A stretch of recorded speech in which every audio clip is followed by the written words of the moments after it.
They're no more hustlers. My customers are no more hustlers.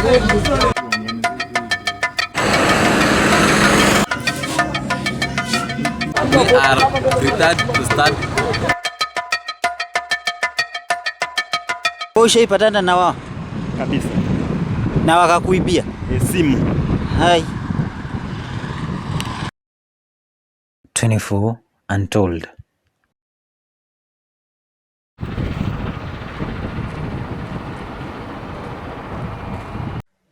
I am a journalist, and during my past few years of practice, I have taken a special interest in knowing how human beings relate and do business with each other.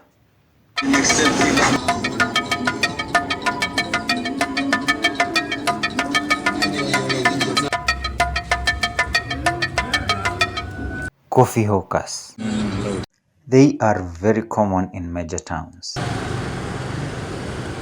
My interest in knowing how they handle their business drew me to one of the most vibrant towns in Kenya, Kitengela.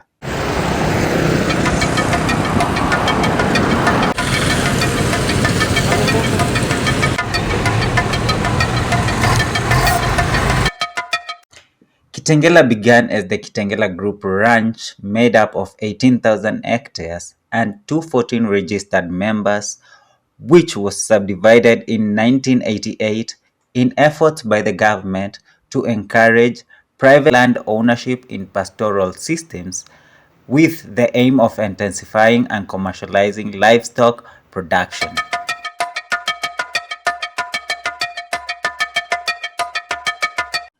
As per the 2019 census data, Kitengela town alone had a population of over 154,000 people, thus making it a good environment for business.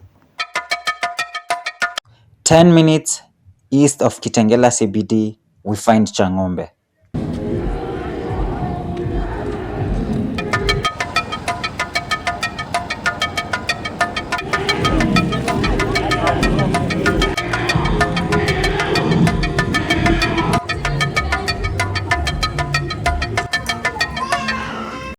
Here we find one young man who is in the business of coffee hawking.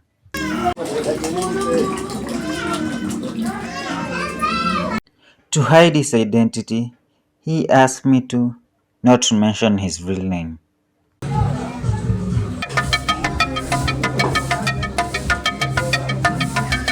So I gave him Peter.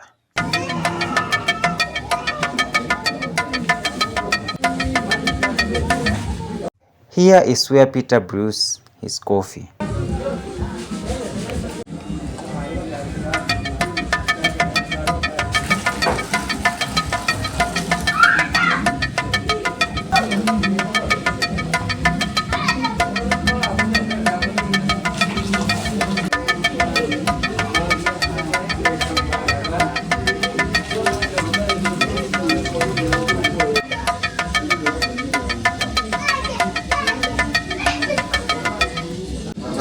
Mfuniko.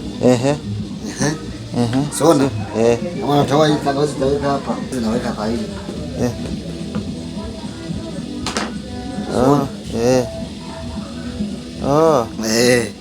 Sione kama iko kwa ndani kana mfuniko. Okay, sawa. Sawa. The time now is 2:30 in the afternoon. Peter is preparing to leave the house at 3. He starts his preparation very early in the morning by 7. I know you're wondering, all that long for coffee? Saa 9:30. Na unarudi saa 2.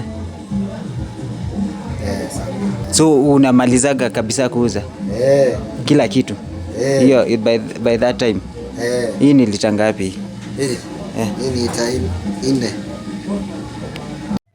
Well, that's because he also bakes accompaniments. Mandazi.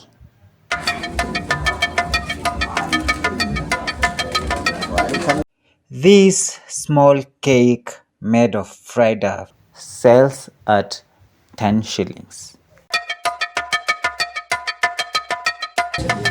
Bucket moja ni how much? 55, 60. Yeah. Na iko na vikombe ngapi? 50. Kwa hivyo ndo umejitayarisha hivi vote? Kahawa, sukari, mandazi. Kwa unafaa kuwa umetumia pesa ngapi? Kwa siku moja. Kwa siku moja? Siku moja natumia pesa 1200. 1200. Na unapata faida? Kama faida ndogo. Sasa unaona kuna unga imepanda, sukari imepanda. Kama si faida ndogo sana. Oh. We, sawa.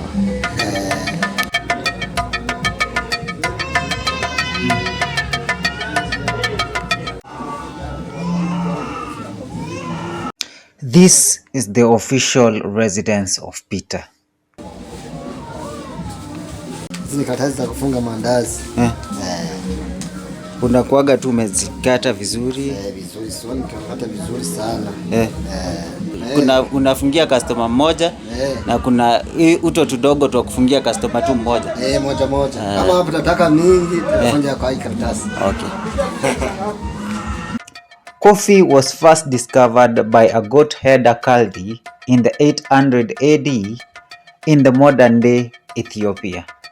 It is the second most used worldwide beverage, of course, after water.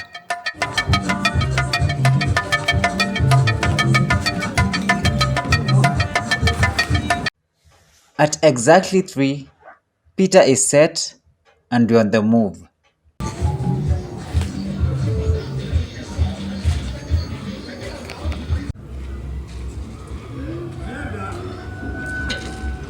Kama specific. Kuna wale unajua lazima upelekee kahawa. Sahi. Natembea kama sana. Sasa naenda sokoni. Kutembea tu haujui ati napelekea huyu. Anakutembea tu. Kama maande tunapelekea watu wa duka.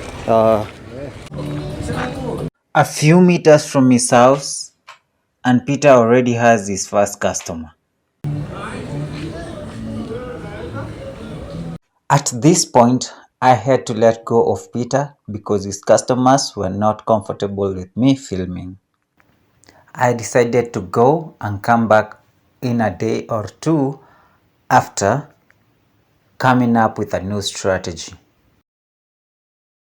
2 days later, I called Peter and he told me that he is no longer in the business because his thermos flask had broken. My efforts of trying to reach him out to see the damage and see how I could help him did not bear any fruit. So I opted to find a solution.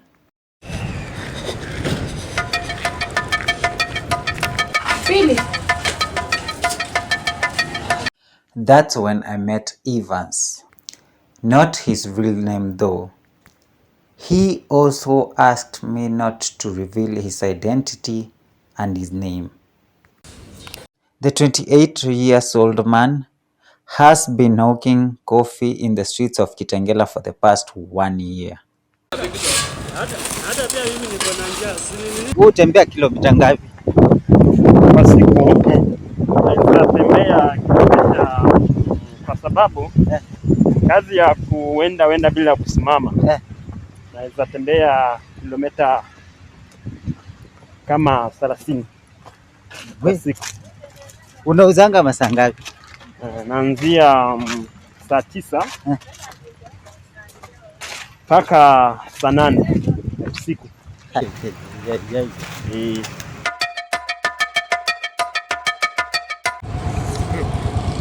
My name is Mesha Paul. Na mimi nafanya kazi ya bodaboda hapa Kitengela. Mahali tuko sasa hivi ni Club Engare, mahali na ambapo nafanya kazi ya bodaboda.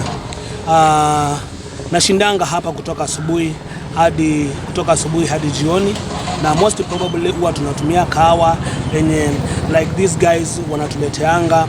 Unapata saa 3 wako, saa 5 wako, saa 7 hiyo masaa yote hadi jioni. saa 2 saa 3 unapata wako wanatupea kahawa, na hii kahawa yao inakuanga ni kahawa tamu sana, sukari wameweka vizuri, maji ni ile fresh, na unapata kile jambo liko sawa. Zaidi ya yote unapata kwamba sisi huwa twende kwa nyumba maybe tukapike ama tufanye ni, kwa sababu kahawa yao wakati unapoipokea pia ikiwa na kangumu unapata kila jambo liko sawa. So nawashukuru sana na eko kwao hiyo kazi na ambao wanafanyanga. Asante sana. The jovial and hardworking Evans gave me a strategy of how he works. He has customers located in different parts along the way.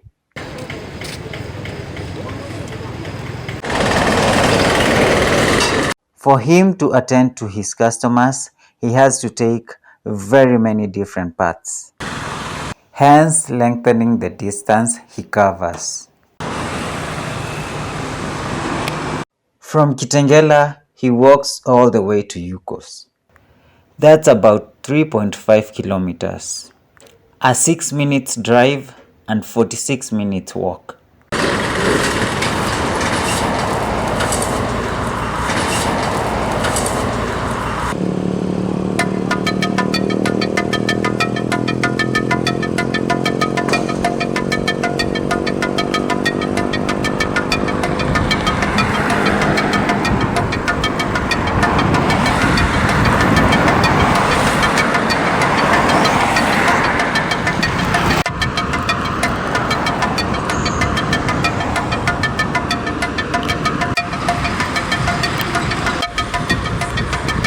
Kuna wanawake wenye wanauza kahawa kama nyinyi? Hii kutembeza. Sisi hawaiona wanawake. Ni vijana tu. Kitambo walikuwa. Lakini vile waliona kama hii kazi inawashinda sana. Wanachoka sana, kwa hivyo ndio waliachana nayo.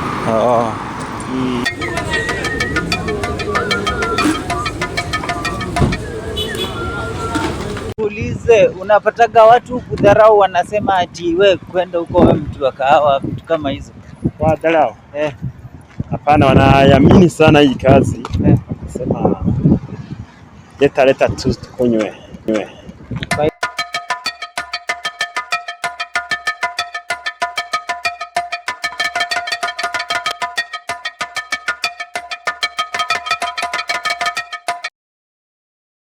Like most businesses in Kenya, Peter receives payment via M-Pesa or cash.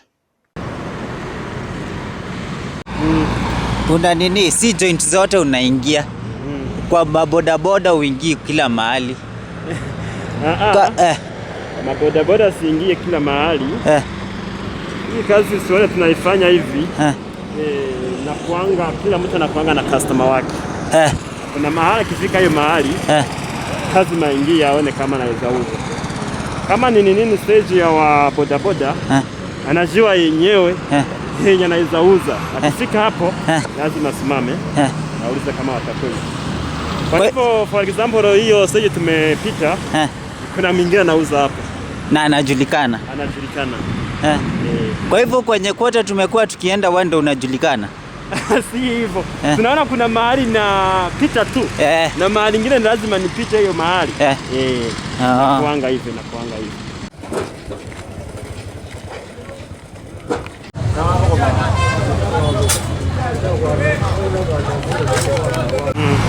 Ushaikuwa tu huko alafu kapatana na wakora kwa njia? Kwa njia?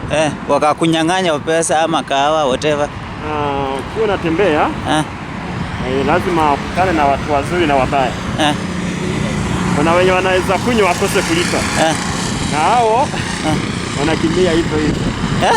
Wanakimbilia mahali na wewe wafuata. Na wengine unaweza kukutana akakunyanyasa simu, pesa hivyo. Wewe ushaipatana na wao? Kabisa. Na wakakuibia simu. Hai. On hearing that somebody can rob someone working such a tough job, that broke my heart.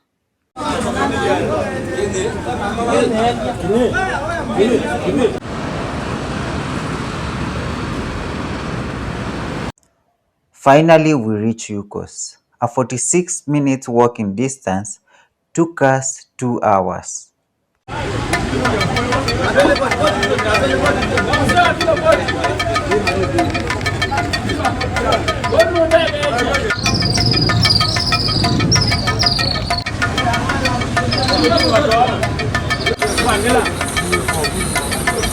To my surprise, Evans had another thermos flask inside his backpack, full of coffee.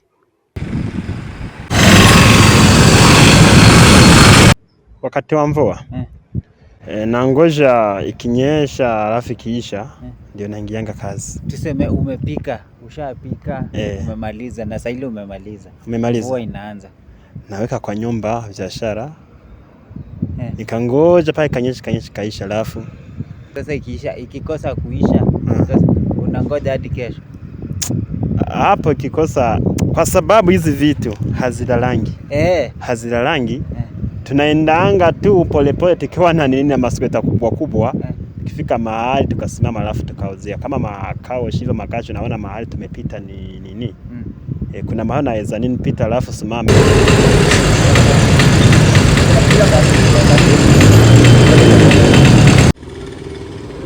At this point, I'm totally worn out. But it turns out that was not the final destination.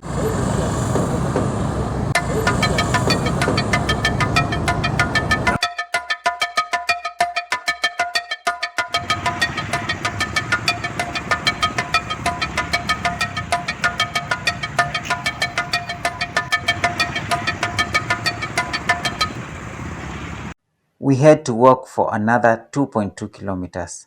Normally, that will be a 30 minutes walk.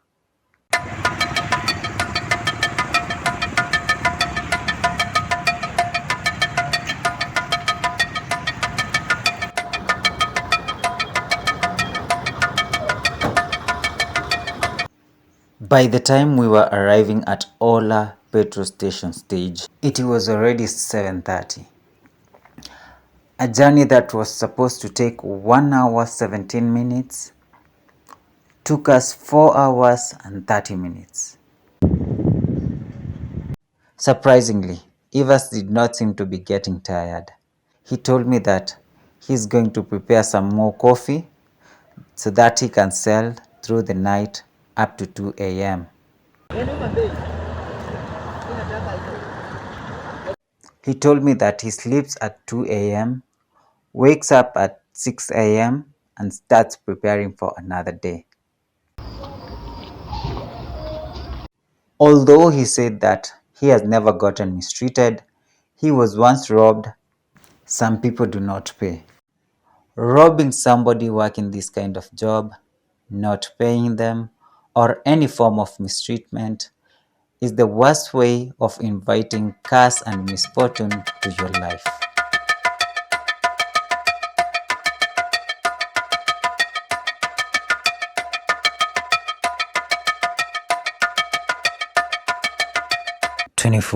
Untold.